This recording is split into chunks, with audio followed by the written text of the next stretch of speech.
Find a door frame, any door frame near you right now. Reach up, grab the top edge with both hands. Now just hang. Don't swing, don't pull. Let your feet stay light on the floor, barely touching. Most of your body weight pulling straight down through your arms. Feel that? That faint pulling sensation running down your spine between your shoulder blades into your lower back. That's not just your muscles stretching. That is fluid moving inside your bones. Right now, in your vertebrae, in the discs between them, water is being redistributed. Pressure that's been building since the moment you woke up this morning is being released in real time. And in about 11 seconds, a chemical signal is going to leave your spinal column and travel toward your brainstem. You can let go now, but keep that feeling in your body.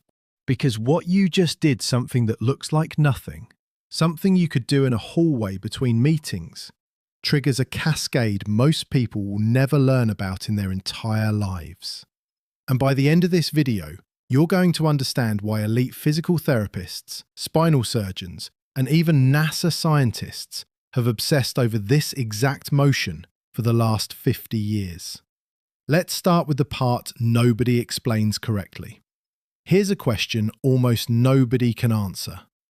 Why are you slightly taller in the morning than at night? It's true. Measure yourself at 7 a.m. and again at 9 p.m. You'll be anywhere from half an inch to nearly a full inch shorter by the end of the day. Most people assume this is just settling, a vague, harmless word we use to avoid thinking about it too hard. But that's not what's happening. Something structural is occurring inside your spine every single day, whether you notice it or not. And it has almost nothing to do with muscles. The real question is, where is that height going?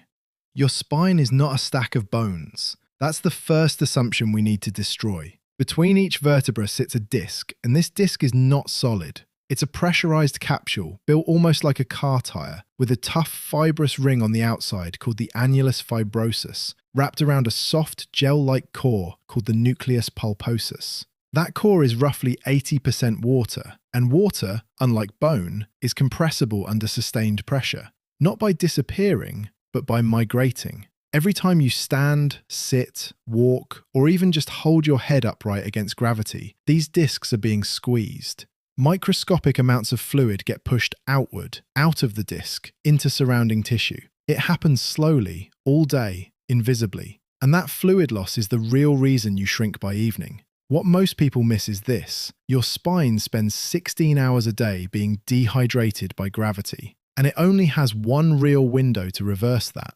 sleep. At night, lying horizontal removes the compressive load.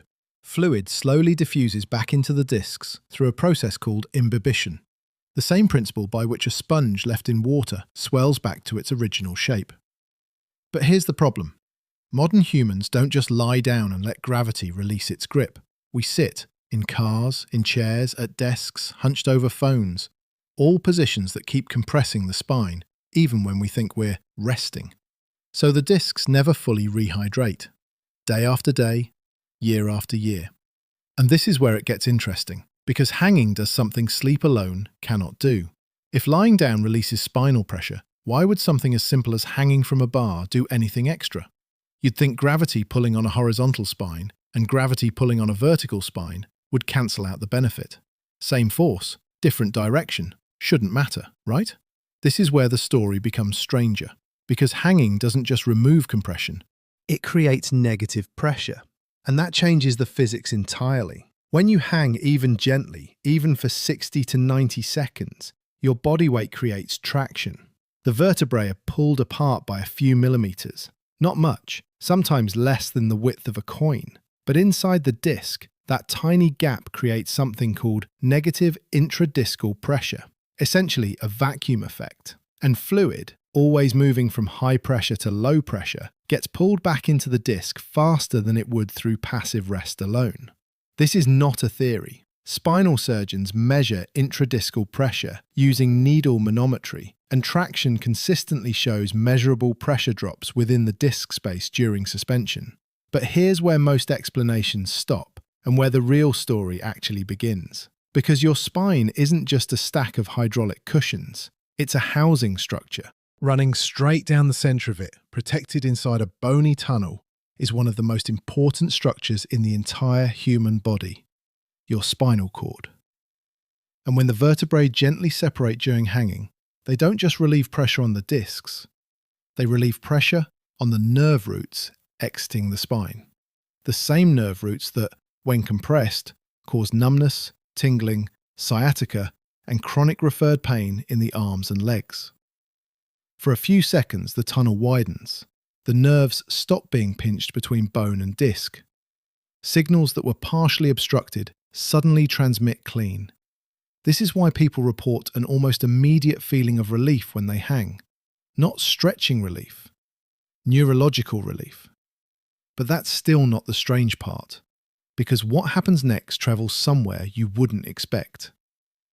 Ask yourself this: why does hanging from a bar make some people feel instantly calmer? Not just physically looser, mentally different. A kind of quiet that shouldn't come from simply gripping a bar with your arms. This is not imagination, and it's not just relief from pain. It's your nervous system being hijacked in a good way by a structure most people have never heard of: the vagus nerve. The vagus nerve is the longest cranial nerve in your body. It starts in your brainstem at the base of your skull and travels down through your neck, your chest, wrapping around your heart and lungs, all the way down into your gut.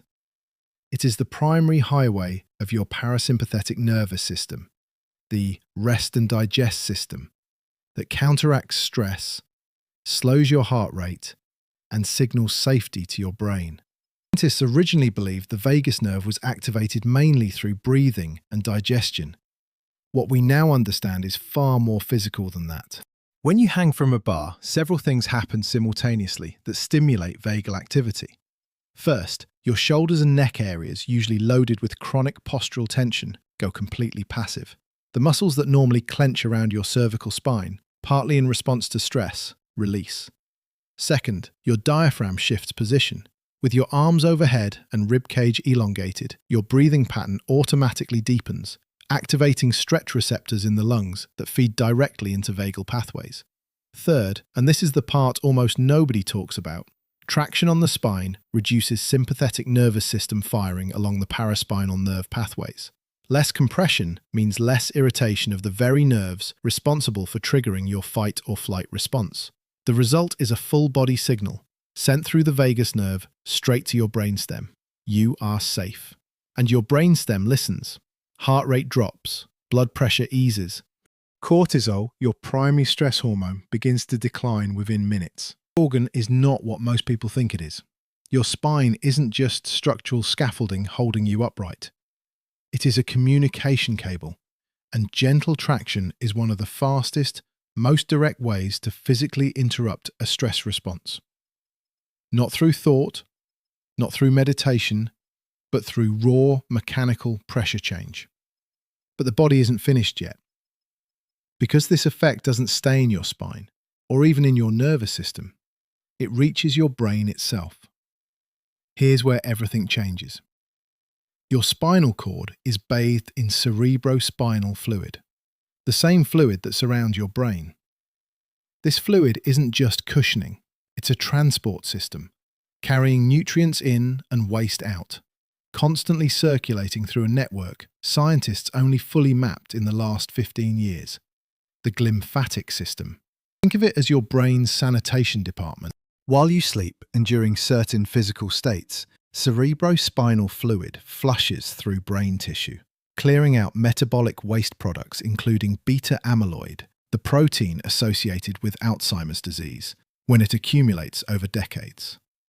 For years, scientists assumed this fluid moved passively, driven mostly by pressure differences created during deep sleep.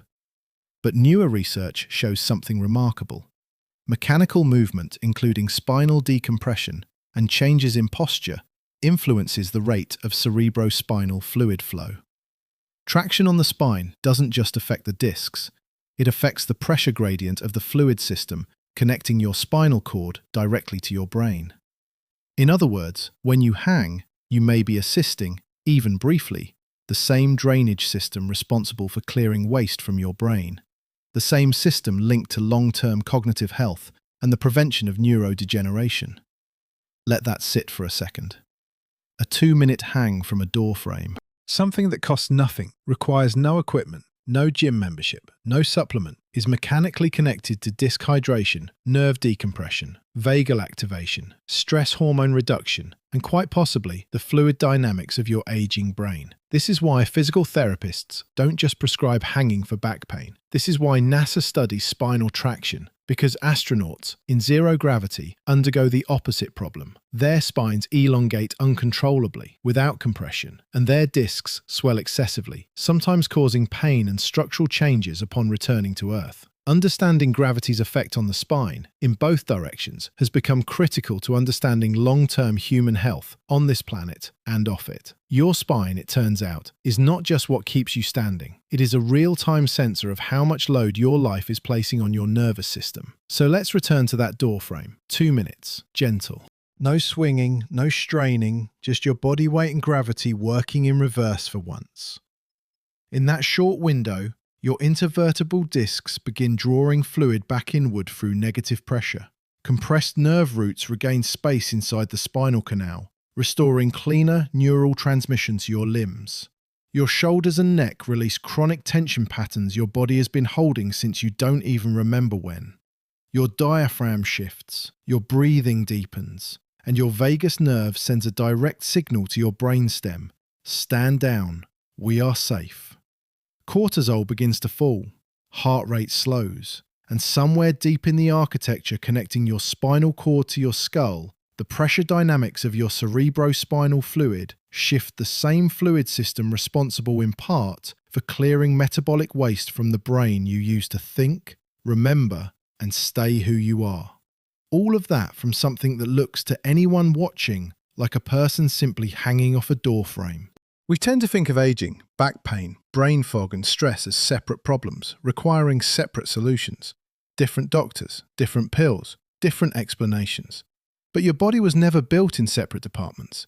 It was built as one continuous, pressurized, fluid-driven system, where a change at your fingertips can echo all the way into the folds of your brain. 2 minutes a day, one door frame.